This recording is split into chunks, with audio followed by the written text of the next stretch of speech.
Welcome to the Lex Buds and Pick and Roll podcast. I'm one of your two co-hosts, Brandon. And with you as always is Tyler. Tyler, this is an interesting one, I got to say. This is going to be an interesting episode. We got a lot to cover. We have sports. We've got new UK basketball commits. We have to talk about the flooding in eastern Kentucky, Girl Scout cookies, Krispy Kreme, and a blocked canal. Are you game? This sounds like a great show. I'm excited about it. You know what I'm more excited about, though? I mean, there's a lot going on. You're on vacation, number one, so we're doing this via Zoom. So in the interest of time, normally we do 3 segments, but Tyler, you're on vacation. So we're going to make this, you could call this a quick hitter episode, but really what we're going to do is cram those segments into one and go through the top 10 stories we want to talk about this week. Yeah. Sounded like a good idea to me. No breaks. I mean, water breaks are for losers. I hope you hit the bathroom beforehand because we're going. We're going. But first of all, Tyler, I got to ask this for those that are listening on audio only. You were in a very creepy room. I don't know if you're in a hostage video, you're in the middle of Saw 7, and you're in an abandoned room, but you're recording from a very dimly lit room. Tyler, explain where you are exactly. Yeah, well, so number one, we are on vacation in St. Simon's Island in Georgia. Nice.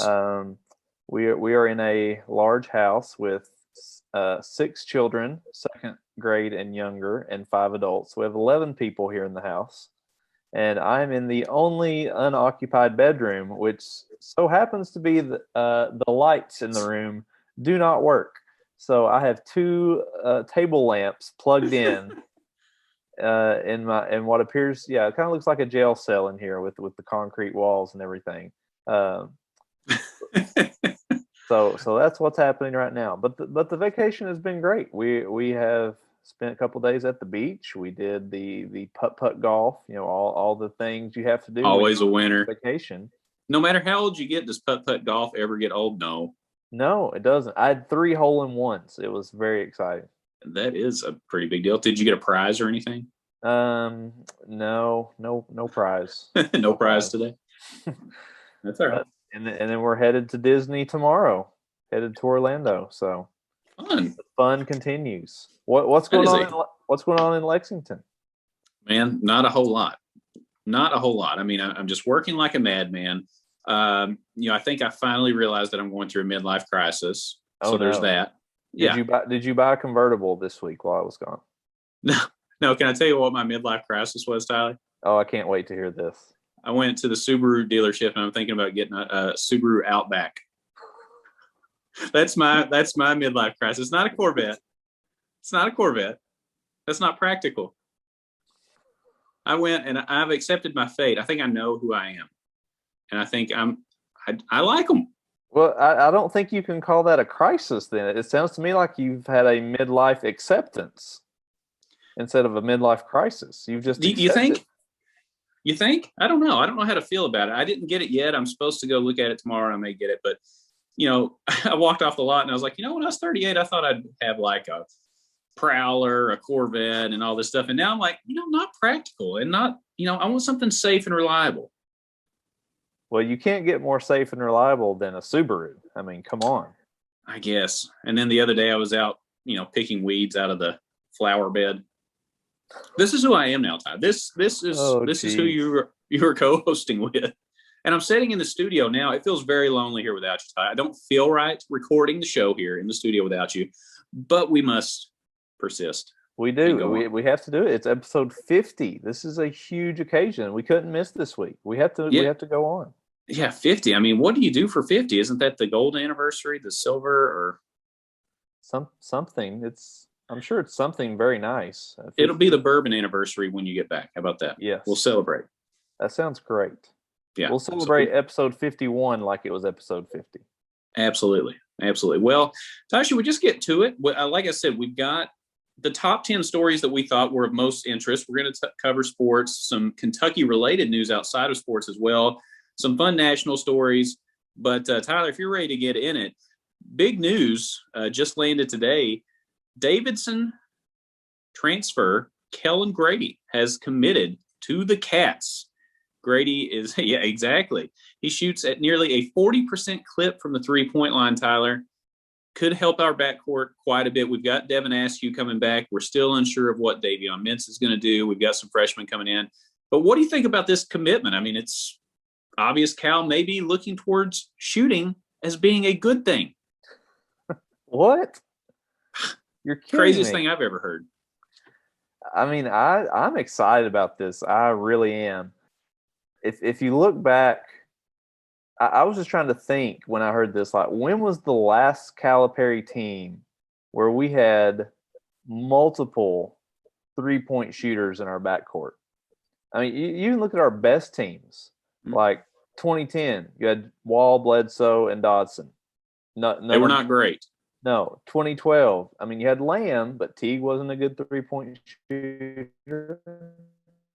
2015, Harrison Twins. I mean, just pick a team, and Cal has usually only had really one good 3-point shooter. Like 2017, you had Monk, Fox, and Briscoe. I mean, you had one 3-point shooter out of those guys. Yeah. So you look at the potential lineup that we could have with if Mintz comes back, with Grady, with Dante Allen. You got to figure he's going to add a couple more guys before this transfer and recruiting season's over. We could have multiple guys who could come in and shoot, and we have not seen that before, at least that I can think of, on a Calipari team. So I think it's a little indicative of how he is starting to come around to needing more shooters on the team and how the game has changed. I'm excited. My one concern still is that shooters can't shoot if they're not open, if they don't have somebody who can create shots for them. And we still, I don't think, have a point guard who can draw defenders in to be able to dish to those guys. I think we still have got to find a point guard so that we can get these guys the open looks. Well, the other way you can look at that too is we obviously have Oscar Schwebe coming in as a transfer from West Virginia. And if your guard can't necessarily penetrate, you could always dish down low with someone that is good on the post. So, I mean, that's option number 2, and that could draw a double team if they're dominant enough. I don't know if Oscar Schwebe is going to be that person. I don't know. But if they're drawing doubles or drawing extra help, or people are slacking to the middle a little bit more to help with that, it could work. If Devin Askew miraculously turns his jets on, that could work. I don't know if that's going to happen. And Davion Mintz is fast when he's in the open court. I mean, he'll go 100 miles an hour on a fast break. But it's just when you get in the half court, he kind of stalls out a little bit. So I agree with you. That's still going to be an issue. The only other way, unless we get another transfer, is to hope that, the guys down low can draw some double teams or at least a little extra help and leave a few inches for these guys to be able to shoot. But I'm just excited because it shows that Calipari realizes that wingspan doesn't win games. It's a nice thought. It just doesn't happen. Yeah, that's exactly right, man. He's this isn't just a stellar athlete. I mean, Davidson typically doesn't get the elite level athletes that Kentucky gets. This is just a guy he knows how to play the game. Like Davion Mintz. If you look back at the numbers for him, which I just pulled up because, to be honest with you, I had never heard of Kellen Grady until I hadn't either.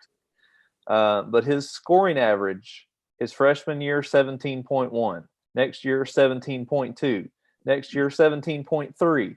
And then this last year, he scored 18 points again. I mean, this is just, exactly what you're getting with this guy. 38% from 3.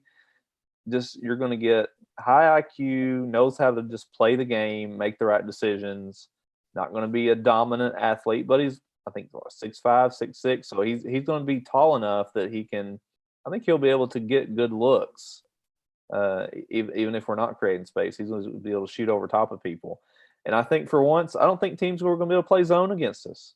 If we get Mintz and you throw in Grady, Allen, if we get another transfer, maybe from Auburn potentially, that you couldn't zone that team, and that has always been a bugaboo for Calipari teams, that we don't know how to score against the zone. This team can score against the zone, and I don't think we've had a roster like this before. Yeah, I'm just excited. I think this is going to be the first domino. I think there's going to be more of these coming. You mentioned the transfer from Auburn as well. I'm excited to see where it goes. We've still got a lot of players to replace on this team by the time it's all said and done.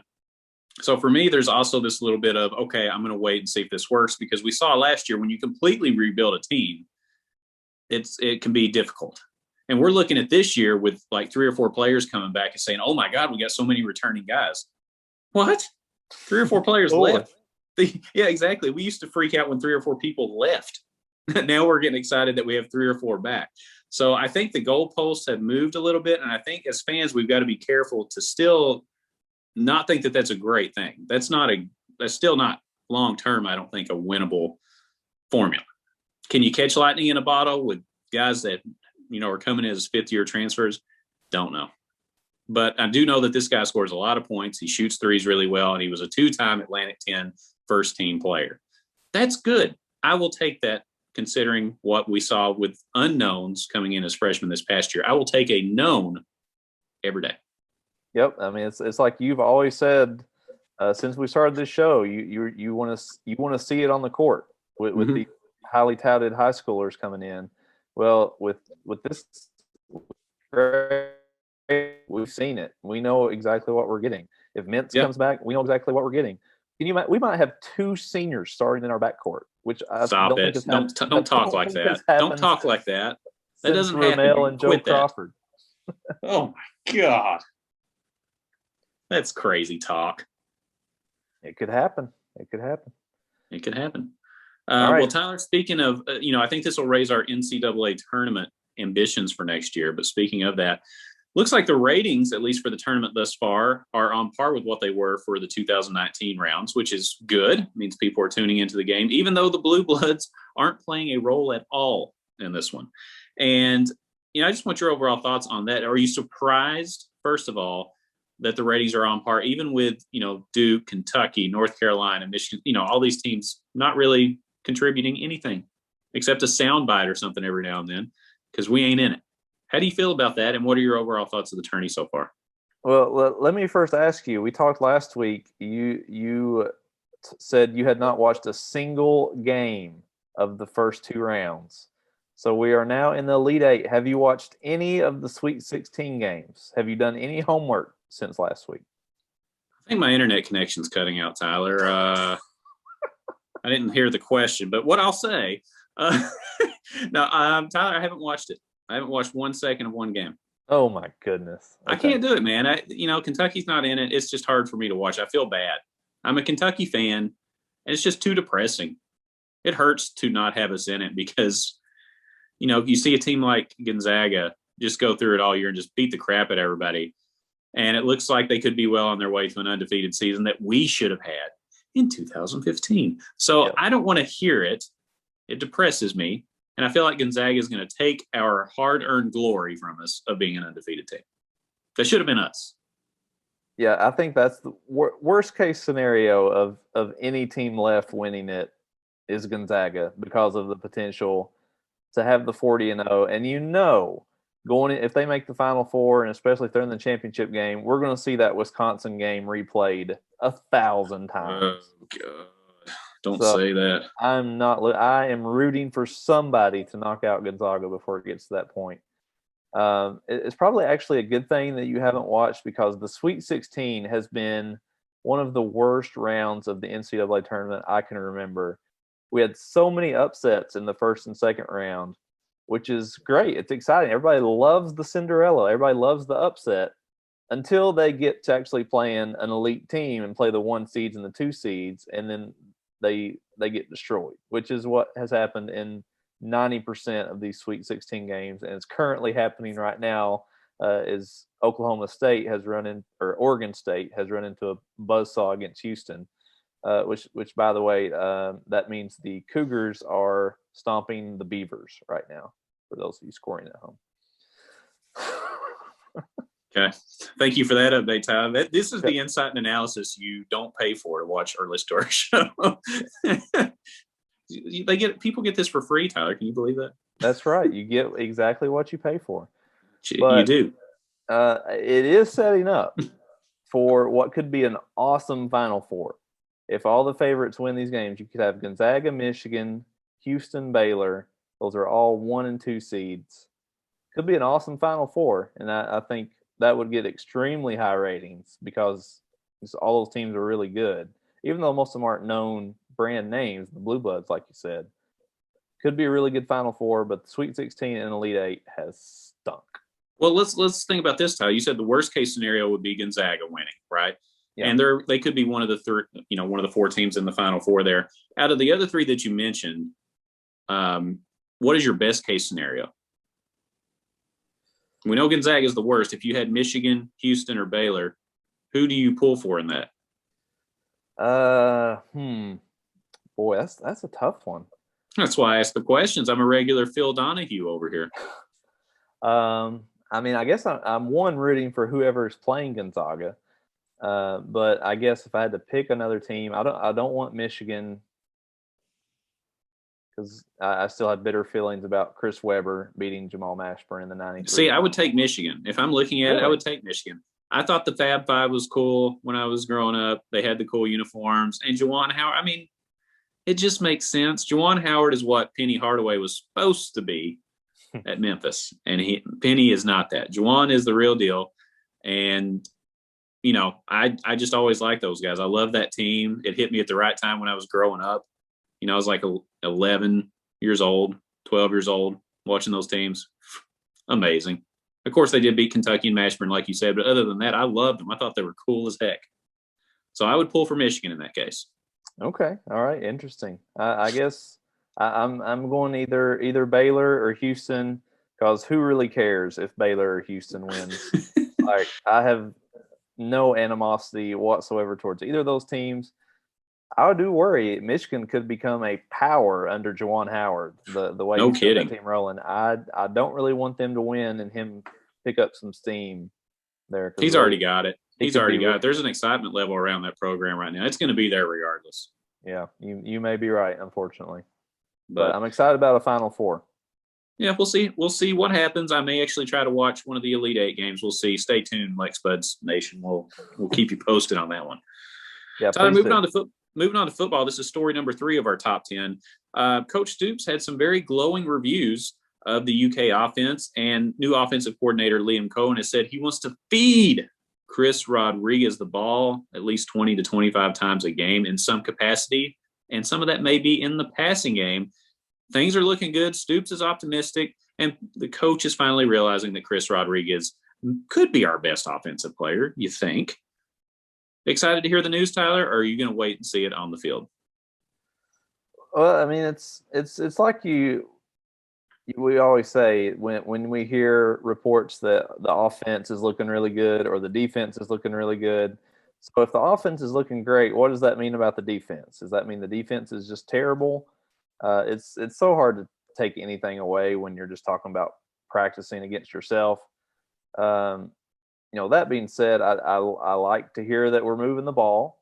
I would say most fans are desperate to have an offense that can throw the ball downfield vertically, not just horizontal like we had been doing with bubble screens. We love the bubble screen. With Eddie Gran. Yeah, he was great at moving the ball, just moving it horizontally.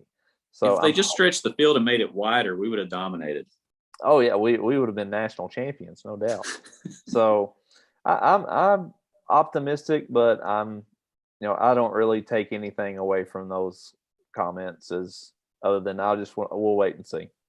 Yeah, it's tough to say too because we still don't know what's going to go on with the quarterback situation. There's a lot of things up in the air. There's still the quarterback competition, and to me, I look at being a tightly contested quarterback race as not a great thing. I like it much better when there's one quarterback that's head and shoulders above the second person in line. If you have 2 guys that are about the same, you've either got 2 star-studded first-team All-American quarterbacks, which never happens, or you've got 2 guys that are just mediocre and you're just waiting for one of them to throw one pass better than the other in practice. To me, I want somebody that stands above whoever they're going against. So that makes me a little bit nervous. I would like to see somebody, the cream rise to the top, as they say. And until you do that, I know that we've got Wan'Dale Robinson, Josh Ali, Coach Stoops talked about having breakout performances in practice and going out and making plays. That's great, but who's throwing the ball to them? I want to know because that makes a huge difference. Yeah, we've got even potentially 3 guys. So you've got the transfer from Penn State coming in. So I wouldn't rule him out completely yet as a possibility for the starter. There's a saying that, if you have 2 quarterbacks, you have 0 because you don't have that elite person who has separated themselves. So I don't know what it means if you have 3 quarterbacks. I know. I mean, we used to know, we had Tim Couch, we had Dusty Bonner, we had Jared Lorenz, and we had Andre Woodson. And we even had Mike Hartline, for Pete's sake. I mean, we knew he was the starting quarterback.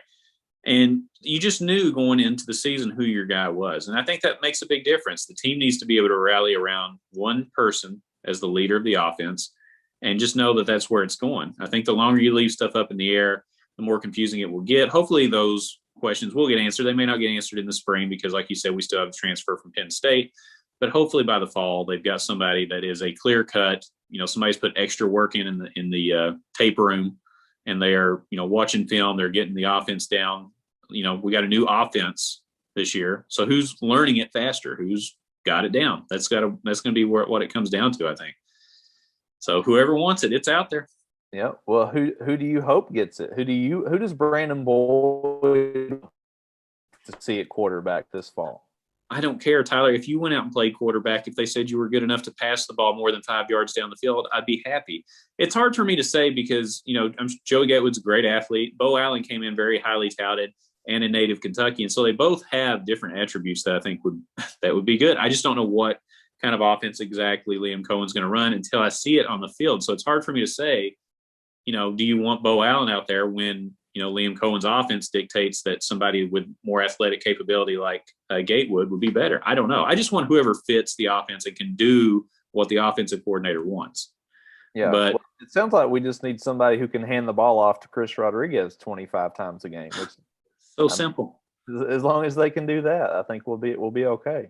Yeah, if I had any eligibility left, I would go do it. I mean, it's easy. The guy's the best. Could be the best running back in the SEC this year. Use him. That's all. I agree. Not that difficult. It'll be interesting to see.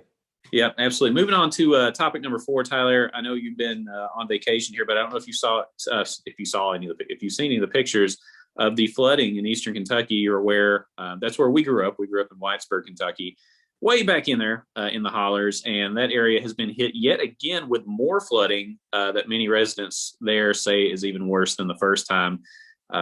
They're just coming off the recent flooding and they get slammed again. Have you seen any of the pictures? I mean, they're crazy. I saw some. It's devastating. It's devastating. That's the only thing you can say about it. And especially after coming off just another flood a few weeks ago and snow and ice a few weeks before that, it's like, man, these people can't catch a break right now. It's just one thing after another. The economy's already destroyed local businesses from COVID over the last year. Mm-hmm. I really worry that a lot of these small towns in Eastern Kentucky are just going to start disappearing. And it's really sad. I don't know how they can keep surviving all these things. I really don't. Yeah, I mean, you just think about all the flooding, all of the dirt around there. Everything was already compromised and in a fragile state, and then you come and slam it again. It just makes it that easier for trees to come uprooted out of the ground and slide down the mountain and onto the road and the rocks and everything else. It is a total mess, and you just hope that that's not the new normal. You know what I mean? It's like, is this the way it's going to be now? Are we going to have these kind of floods every few years? And you hope that's not the case because, like you said, they're hanging on by a shoestring as it is. You can't afford to have people move out of the county because of flooding and stuff. You just can't have it, or else everything's going to fall apart. Businesses will leave, jobs are going to be gone. Who's going to be left to stay there? So, yeah, we've already unfortunately seen our hometown, Whitesburg in Letcher County, the Pizza Hut. We talked about this a few weeks ago. Yeah, which was devastating to me and you because that was a staple of our childhood, and this places can't keep it going with all that's going on. Yeah, it's crazy, but our thoughts are with the people there. It's when we say the people there, they're people we know. We know a lot of people there, Tyler. That's right. So when we say the people, we mean everybody that we grew up with, people we went to school with, and I don't know what we can do to help at this point, but it's just people need to know it's an issue, and if you can help in any way, go do it. I mean, it's needed. Absolutely. So on to better news, though. Yes. I want to give the bad news first.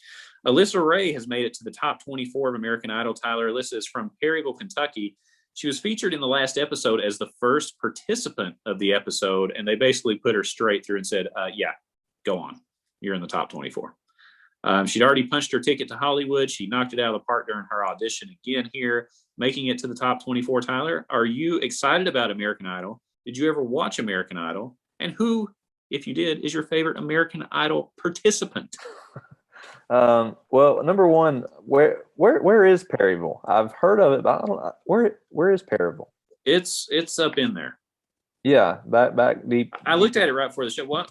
Tell me what you think about, or the other stuff, and I'll look it up here real quick. Okay, all right. Did you ever watch American Idol? I guess first of all, I could count on one hand the number of episodes of American Idol I've seen. I don't think I could name a single contestant, to be honest with you.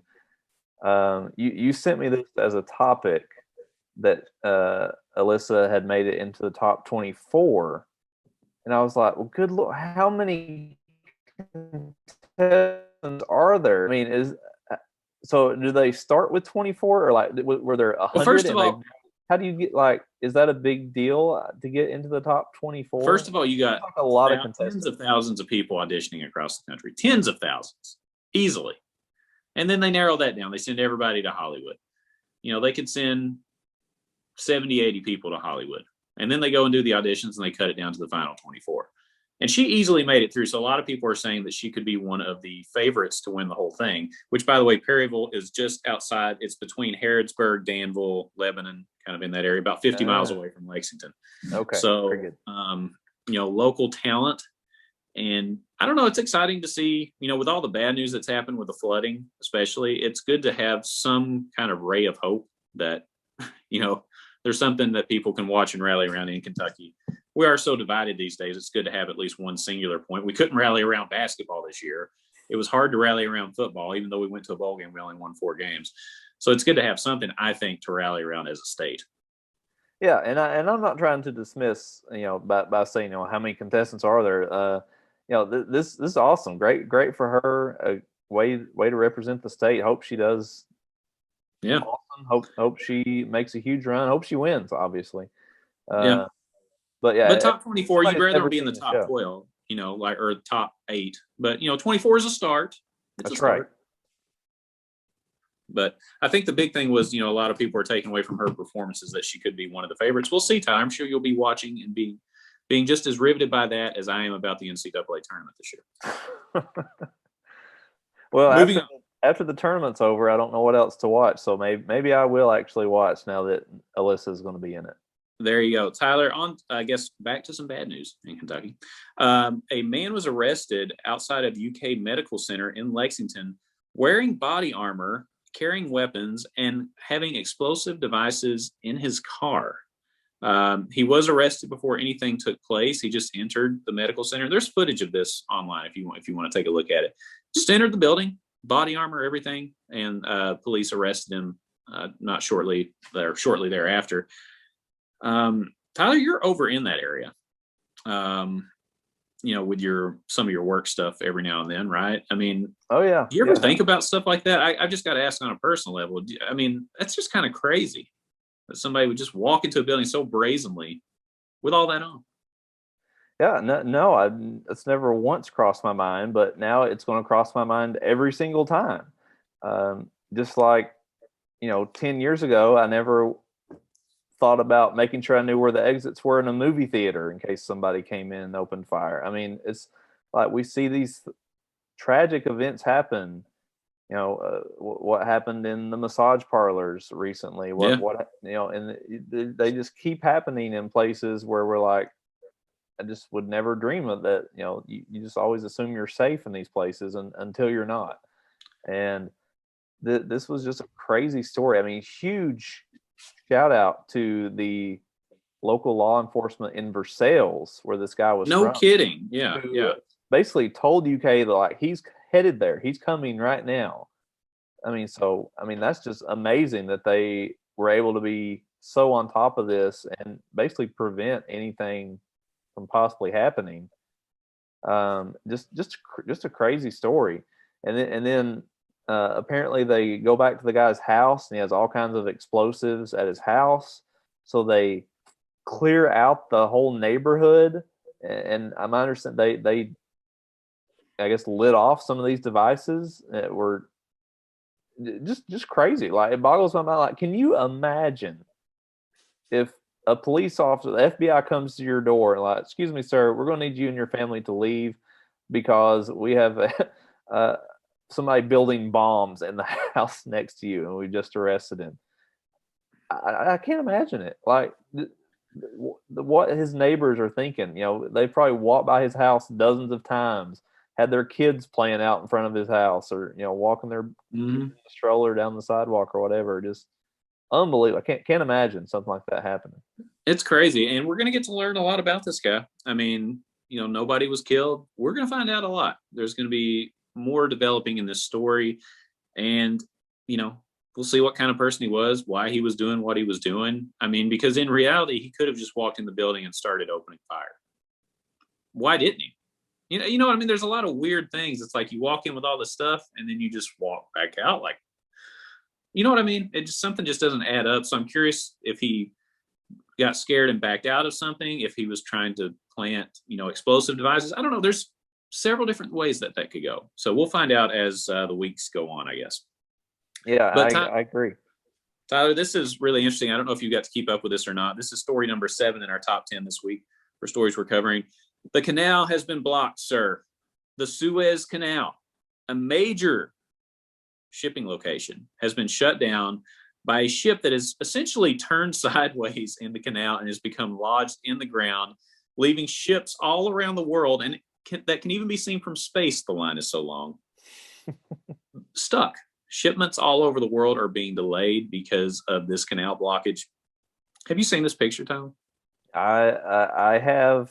I've been very busy on our vacation, but I think I would have to be under a rock to have not seen this yet. Yeah, well, the thing that blows me away is that so much of our shipping and so much of our logistics is based on this one canal. It's like we put all our eggs in this one basket of the Suez Canal. Very tiny basket. Maybe we should. I'm sure it's very hard and expensive to do another canal somewhere.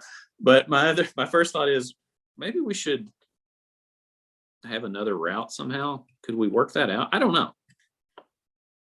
Yeah, it is crazy when you think about it.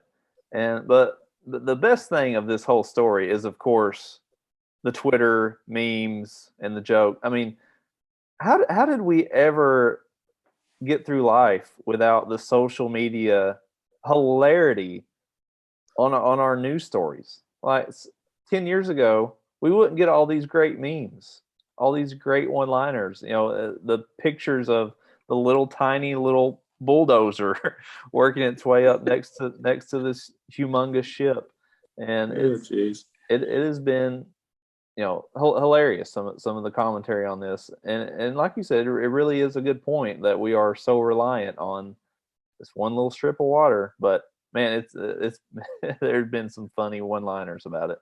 Yeah, I mean, first of all, you wonder where the second scooper is. Where is that? Why do we only have one? Yeah, maybe get two bulldozers. Yeah, maybe get a couple. It's just a thought. I mean, you could certainly do that. The other thing is, I look at this, and if you're not saying I think like this, but I'm just saying, like, if you're trying to plan an attack on the world shipping system and you can see what you can do by blocking one canal, I mean, it kind of makes me nervous too, if somebody would ever think that way. Like, well, look how fragile our entire worldwide shipping is. We need to diversify. That's all I'm going to say. Yeah. It's got to be diversified. Is anybody having a worse week than the captain of that boat? The only guy that I can think of in terms of shipping that's had a worse time in the last 10 years, I don't know if you recall the cruise ship that ran aground and basically went sideways in Italy. That guy is probably a little bit worse than this one, but this one is falling right behind. Because he's got to just be sitting on the ship like, man, I wish that dozer would go a little bit faster. This is killing me. Because where else are they going to go? Yeah, my favorite joke I think I've seen thus far was something like, we all make mistakes, but at least your mistakes can't be seen from outer space. Yes, that's true. Yeah, that is very true. It'll be interesting to hear the story of how that happened, because they're saying that it was wind. I'm sure there's been some windy days in the Suez Canal from now until, back to the time it was built. Never really had this issue before, so I'm not buying that at all. we'll see how it goes. Maybe the captain was trying to impress his girlfriend, like, hey, check this out. I'm going to do some wheelies in the Suez Canal. I'm going to spin this whole thing around. Check it out. And now they're stuck. I don't know. That sounds like something that could happen. Yeah. On a side note, kind of a similar story, somewhat. When we got close to our house here at St. Simon's, we saw this big kind of arch out in the middle of the water.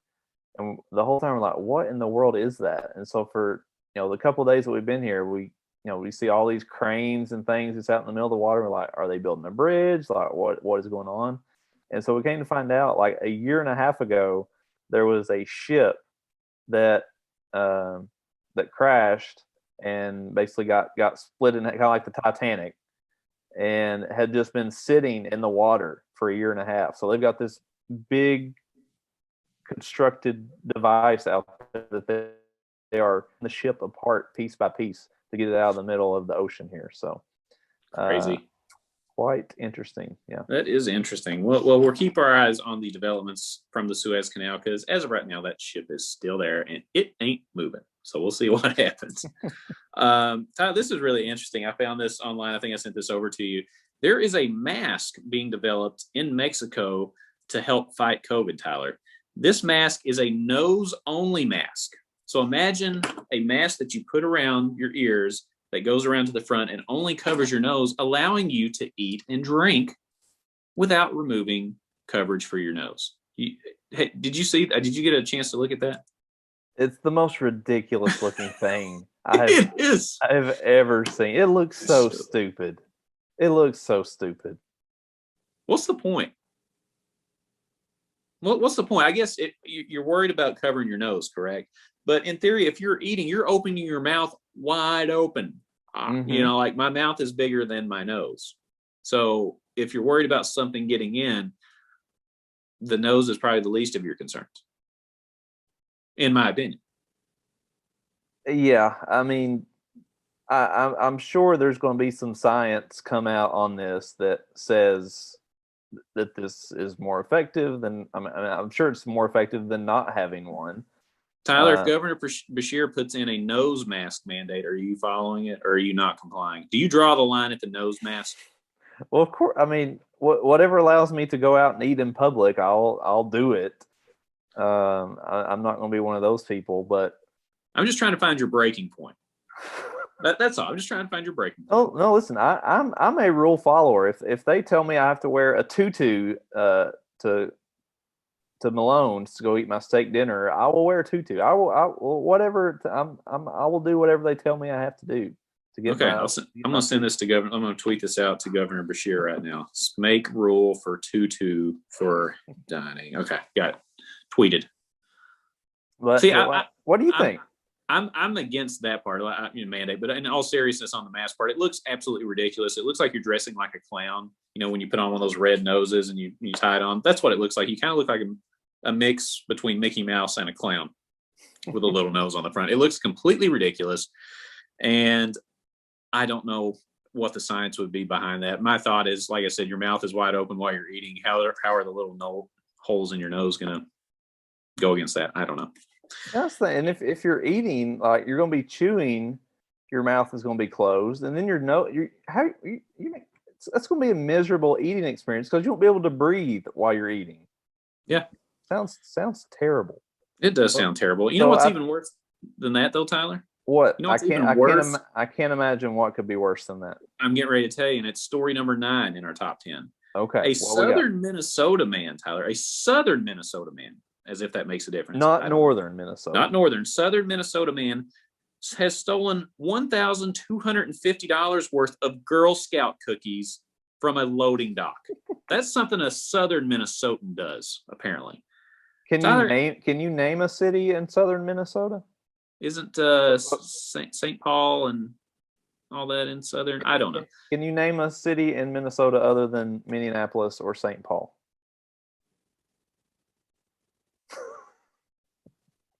Moving on. No, I cannot. No, not at all. Okay. I cannot. I can't do it at all. But I know Prince was from there. Kirby Puckett. Kirby Puckett. There.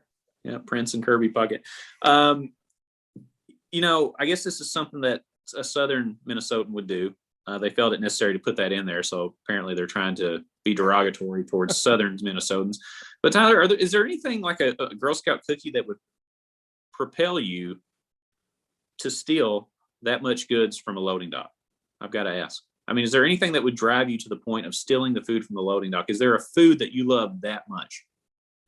No, I mean, if you're going to reach the point of, okay, I'm going to try to steal something, I'm at least going to try to do something where I'm setting myself up for life. Like I'm rob a bank, for example.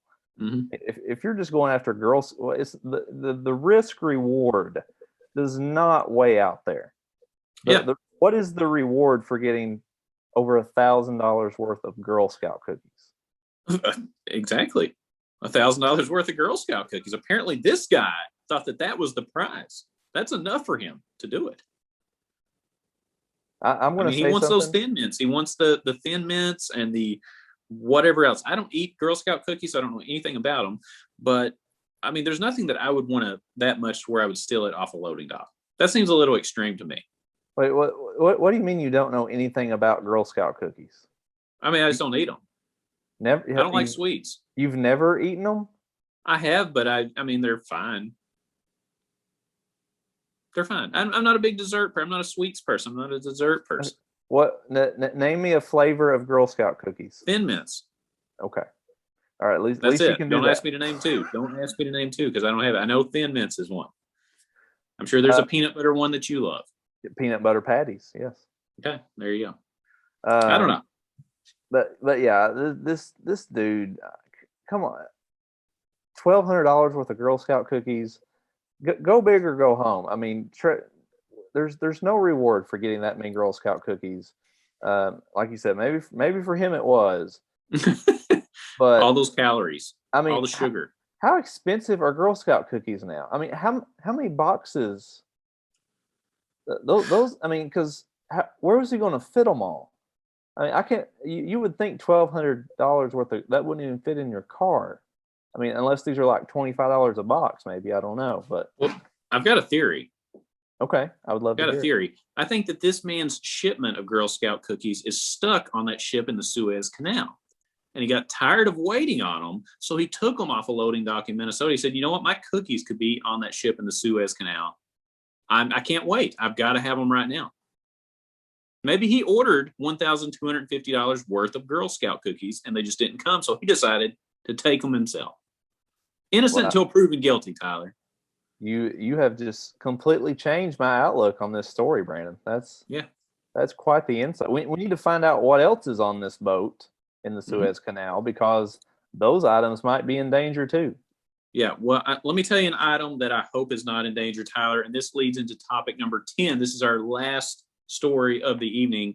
I hope that the ingredients for Krispy Kreme donuts are not on that ship, Tyler, because Krispy Kreme has announced that they will give one glazed donut away to a person every single day through the rest of 2021 if you can prove that you have received the COVID-19 vaccination. Sounds like a pretty sweet deal, Tyler. Are you going to go collect your glazed donut? Oh, heck yeah. I love Krispy Kreme. Listen, there is no better experience than when you drive by Krispy Kreme and you see the fresh, I don't know what it said, the light lighting up that tells you that the glazed donuts are fresh off the conveyor belt. Yep. You go get them. They're still warm. It just falls apart in your mouth. Like you can't get any better than a warm Krispy Kreme glazed donut. So heck yeah, I will be getting these all the time. Anytime I'm near a Krispy Kreme, I'm just going to keep my vaccination card in my car and just stop by anytime I drive by it now. Why wouldn't you? I mean, it's a free donut. Well, you know, it's interesting. I feel like this is a really underreported story. I mean, it's a free donut. It's free food. But I have another thought about this too, Tyler. Okay. You know, and you and I have talked about this. I can't remember if we've talked about it on the show, but I know we've talked about it privately. You know, we had a lot of deaths from COVID this year, and they're giving these away for COVID vaccines, correct?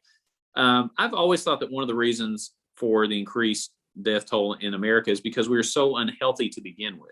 and you infect an unhealthy person, you're going to have problems, right? And unhealthy could be being overweight, having diabetes, which we know are really bad for COVID. So it's like, okay, we're going to make America fatter, which in turn caused a lot of people to die. But here's your free glazed donut. Thanks for getting a vaccine. Do you get what I'm saying? It's like the thing that could be been a contributing factor to some of the deaths in this country. They're giving it out for free. So are you saying you think Krispy Kreme should not have done this? Is that what you're saying? Hell no. I'm just saying that it's an interesting kind of dynamic there. You know what I mean? It's making people unhealthier, but we know that people that are unhealthier had a worse time dealing with COVID. So it's one of those things. Let me tell you this: if Taco Bell said they were giving away a free taco for the rest of the year, if you could have your shots, I'd say, woohoo, let's do it. I'm all over it. So this is good business for Krispy Kreme. I just think it's an interesting take on it if you look at it in that light. Yeah, I get your point. But you're still going to go get your donut, Tyler. Oh heck yeah! I mean, that's you don't have to go eat it. I mean, if you're worried about your health, nobody's forcing you to go eat a Krispy Kreme.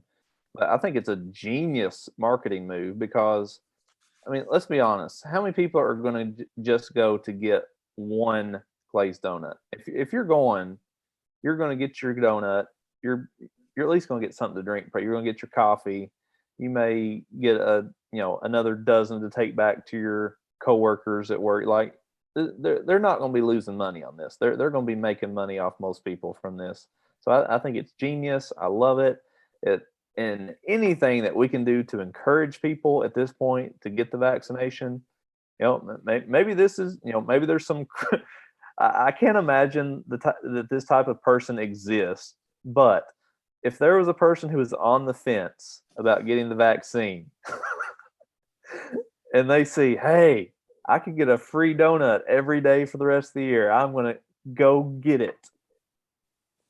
I think this is going to push them over the edge. Yeah. Well, like I said. Tyler, so you think they're like, no, I heard that these vaccines could microchip you and it's a sign of the devil, but gosh darn it, those Krispy Kreme donuts. Exactly. I don't know. I'm willing to sacrifice eternal damnation and being microchipped for that one glazed donut.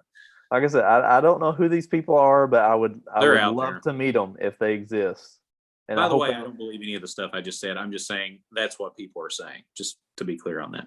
Exactly. But it is interesting, though. I mean, when I go in the car and my kids are yelling, hey, Daddy, why don't I get a donut? I want a donut, too. All right. Now I got to buy 3 or 4 donuts. You know what I mean? So I think it is a smart move. They obviously calculated that they were going to lose some money, but they're going to gain it back in extra business. It's not a bad move. Nobody else stepped up to the plate. McDonald's had a chance to give away a 99-cent value burger or some chicken nuggets or something. They didn't do it. Krispy Kreme is still the only one to do it. Let me ask you this, though, Tyler. Bigger picture, let's say long term. How do you feel about food places like this giving away food based on a medical procedure?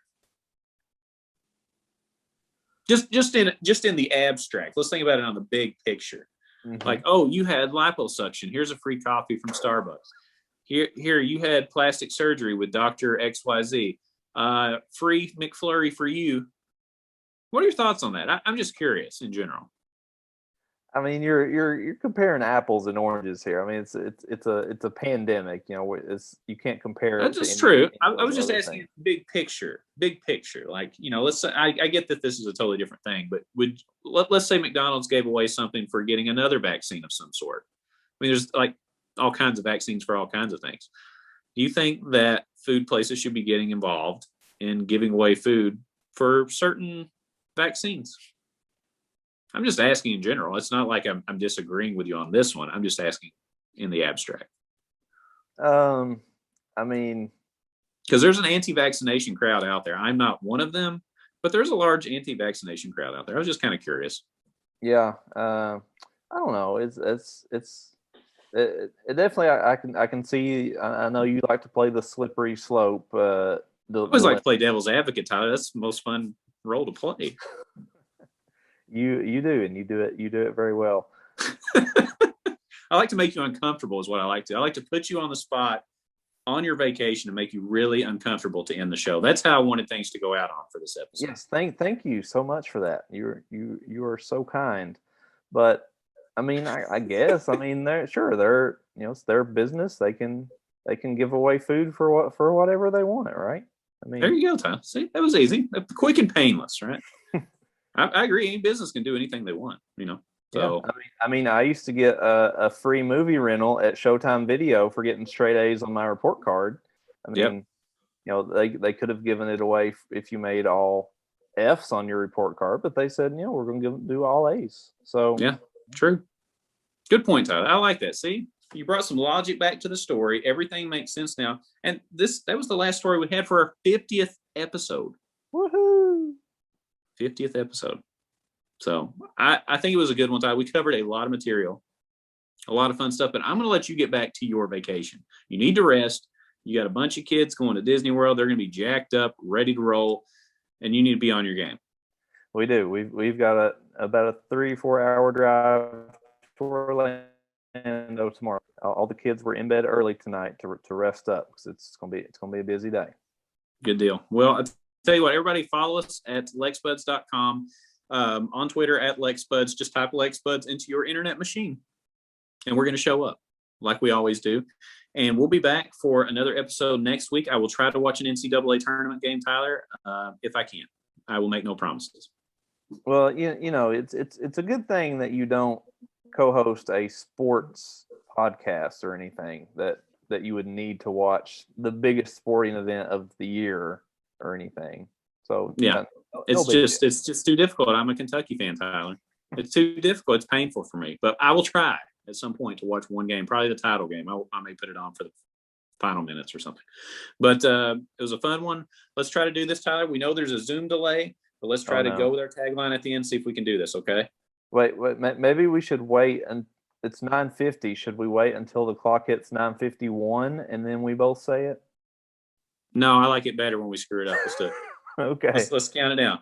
There's a delay, everybody. So we're not even drinking here. This is just trying to get timing right on a Zoom delay. All right, you ready? Yep. 1, 2, 3. Stay classy, Kentucky. Hey, look at that. Nailed it. Nailed it. See you next time.